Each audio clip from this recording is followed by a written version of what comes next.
bom dia, boa tarde, boa noite, dependendo aí a hora que você esteja nos ouvindo.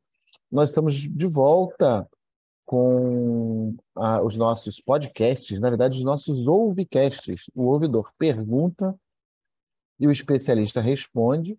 A nossa convidada hoje é a doutora Adriana Alvim, ela que é presidente da Associação Brasileira de Ouvidores. Doutora Adriana, como vai? Prazer em tê-la aqui mais uma vez conosco. Prazer é todo meu, muito obrigada por essa oportunidade, já parabenizando o doutor José Xavier e o TRT da Primeira Região por esse projeto tão importante e tão enriquecedor. Opa, e a comunicação também é importante, doutora Adriana. A gente está nessa série especial falando sobre comunicação e tem uma questão que é muito sensível na área da comunicação, que é a comunicação assertiva e de que forma ela pode colaborar para o desenvolvimento pessoal e profissional.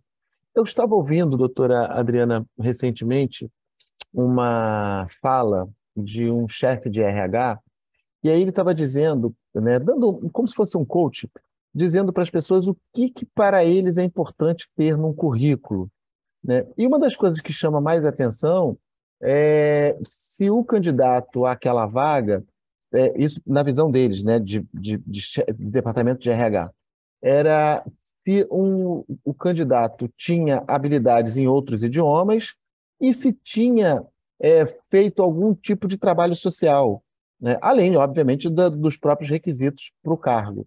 E, enfim, a comunicação assertiva, ela pode nos ajudar em quê, doutora Adriana?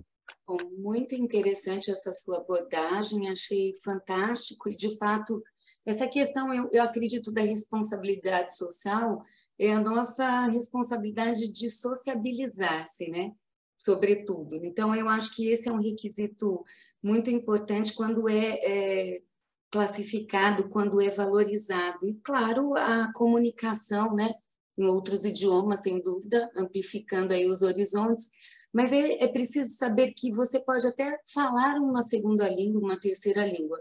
No entanto, a comunicação exige muito mais do que a questão da linguagem, do idioma propriamente dito. A gente tem visto, e é interessante estudar sobre isso, que o corpo todo, o tempo inteiro, se comunica com as nossas vestes, com os nossos olhares, com a forma como nós nos colocamos, e precisa haver congruência no que se quer dizer e o que o corpo também fala. Então, eu digo para vocês, por exemplo, o doutor José está me vendo aqui. Pode falar comigo, eu estou aqui toda atenta, estou aqui ouvindo você. Pode contar o seu problema. Sem dirigir o olhar, sem minimamente fazer aquele acolhimento, o meu corpo não está congruente com o recado que eu quero passar, que é: estou aqui para te ouvir. Um segundo ponto é a gente sempre ter a necessidade e a noção clara de que é preciso falar com alguém, ao invés de falar para alguém.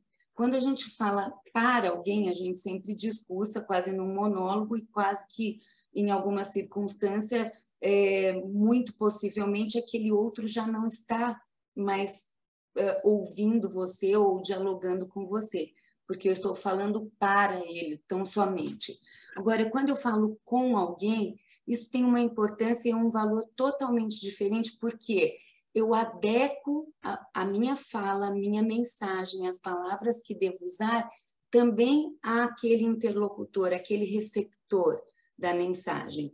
Então, eu vou dar um exemplo como é importante. Eu mesmo tive pessoalmente uma dificuldade, que eu tinha uma pessoa que era alguém que eu precisava muito ter uma comunicação assertiva profissionalmente, e essa pessoa não me dava retornos, por exemplo, por e-mail, então, e eu tinha algumas circunstâncias, um evento que eu tinha que participar com essa pessoa, e eu mandava o convite, precisava saber se ela estaria, e ela não me respondia. Eu ligava ou mandava alguma mensagem e não havia resposta. Então, claramente se percebia uma dificuldade, e até o Thomas Brie sempre nos aponta, que é preciso que as outras pessoas que nos escutam ou nos leem, enfim, que formam esse elo com a gente, estejam abertas para ouvir a gente, né? Então, eu não falo com aquele que não quer me escutar.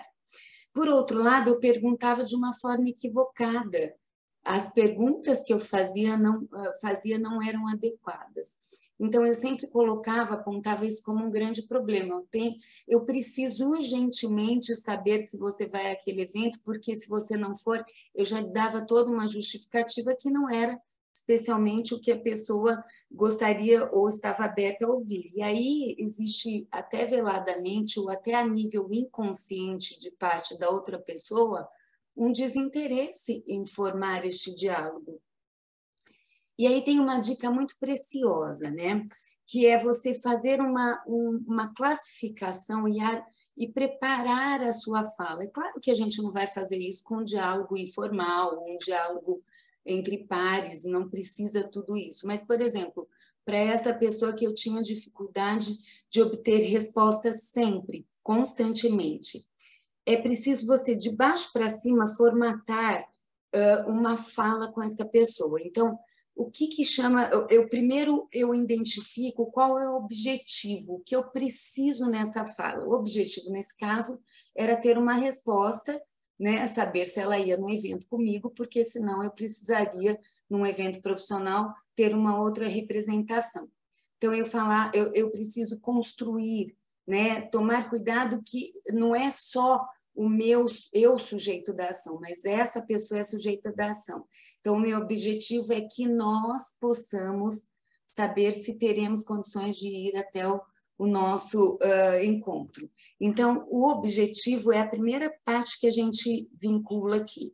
Depois vem os fatos, o que é importante. E aí tem que ser resumido, tem que ser claro, tem que ser sintético, tem que ser alguma coisa com dados. Então, este evento que vai acontecer tem importância por isto, né? Então, eu preciso de você, saber se você poderá participar comigo, porque este é um evento que tem esta necessidade. Então, fatos externos e fatos internos podem colaborar com essa comunicação.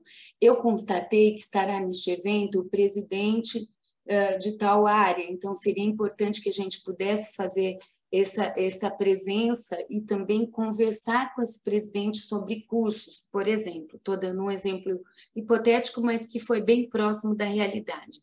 E depois eu tenho que ter uma conexão com essa pessoa, um teaser, um briefing, um spoilerzinho do que eu preciso para chamar a atenção dela, para que ela abra a gaveta da comunicação.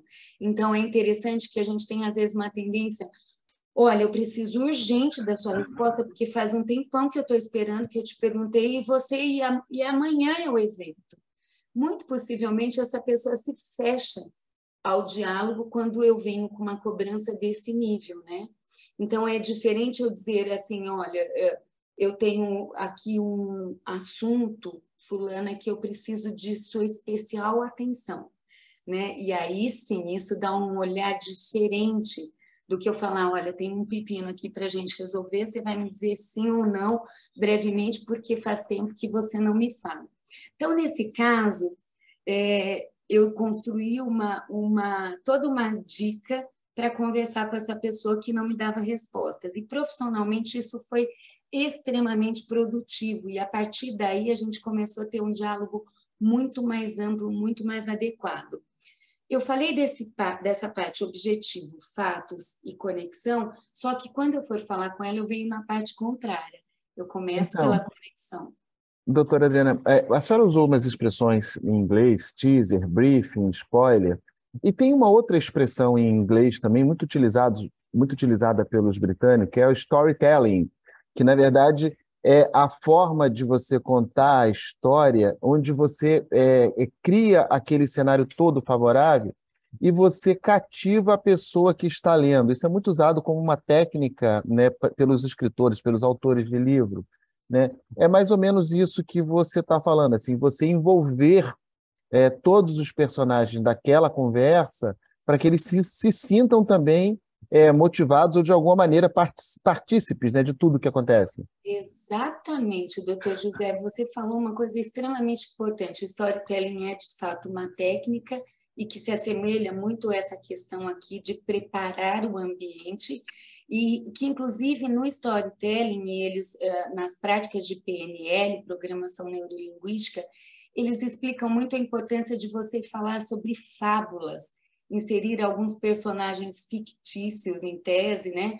Para que a pessoa não perceba que é ela que está sendo cotada para isso, mas que fique subentendido. Então, a contação de histórias, as lendas, isso traz muita criatividade e imaginação e faz com que a pessoa possa viajar para dentro da comunicação e desse diálogo e, como você muito bem falou, sentir-se partícipe.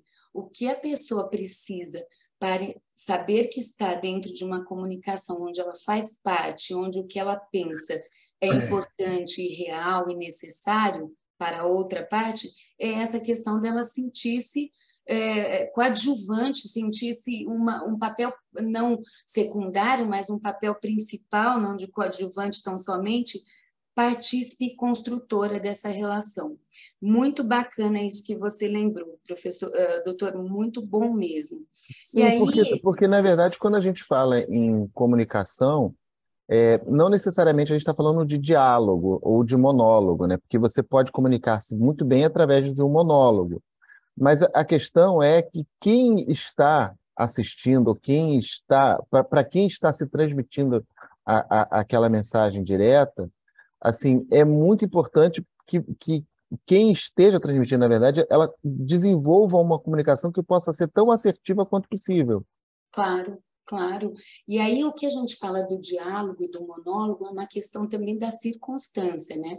Eu posso passar uma mensagem de forma única e ser muito bem sucedida nesta, mas nesta intenção, que é o monólogo no caso.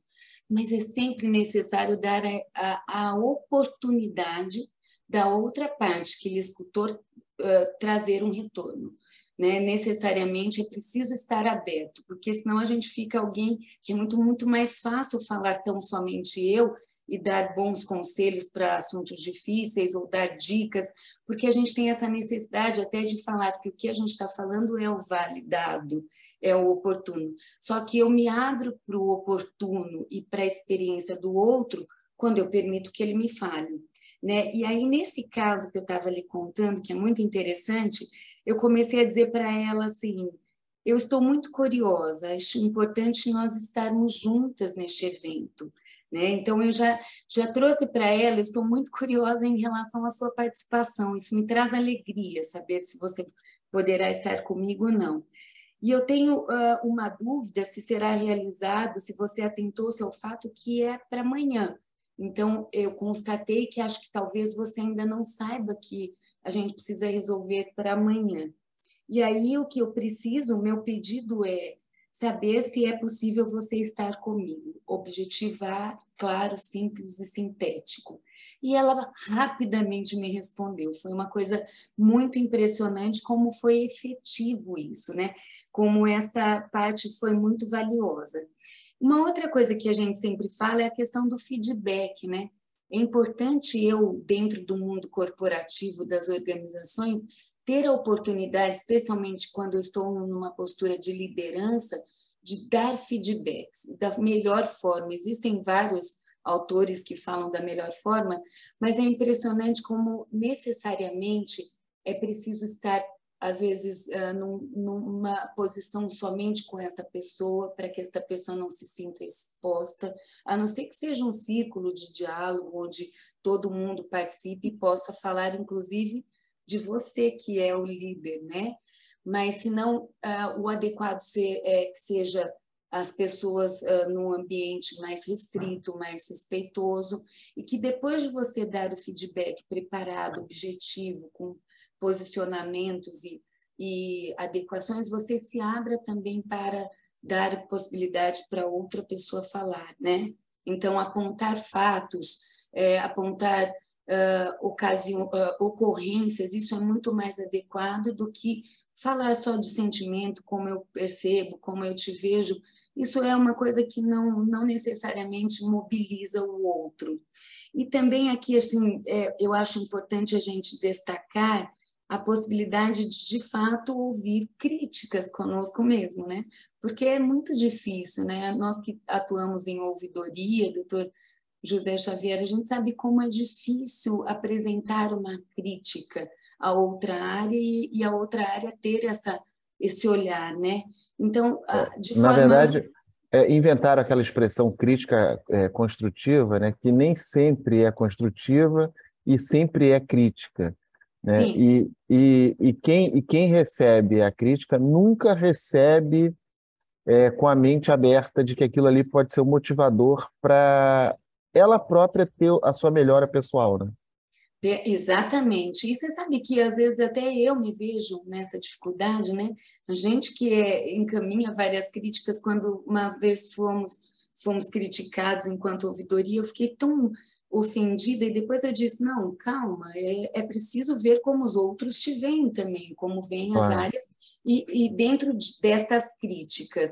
Eu sempre digo, analisar o que tem fundamento, o que não tem a gente descarta, e o que tem fundamento precisa ser revisto, reavaliado e melhorado, sem dúvida É, é, alguma. e você falou em contar fábulas, né? Então, tem uma situação aqui que assim, não deixa de ser emblemática, né? É que quando a gente fala dos dois lados da mesma moeda, né? E cada uma pessoa está olhando um lado da moeda, os dois acabam tendo razão, porque eles conseguem descrever exatamente o que veem e estão olhando a mesma moeda. Então, a visão diferente, né, que cada um tem em relação ao mesmo fato. Isso é que gera a possibilidade de melhora.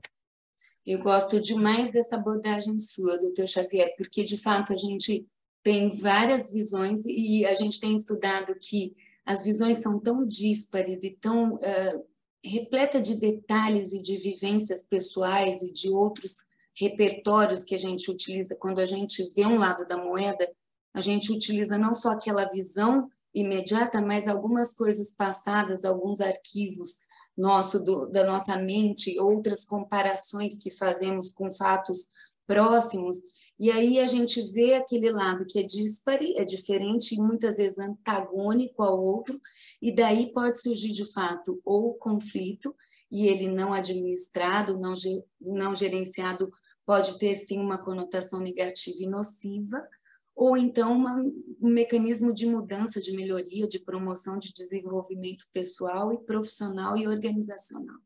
Bom, Adriana, a gente vai ter que encerrar esse episódio de hoje aqui. Tá super bacana, super elucidativo, assim, quase um episódio internacional de tanto que a gente falou em inglês aqui hoje, mas a gente precisa encerrar o episódio.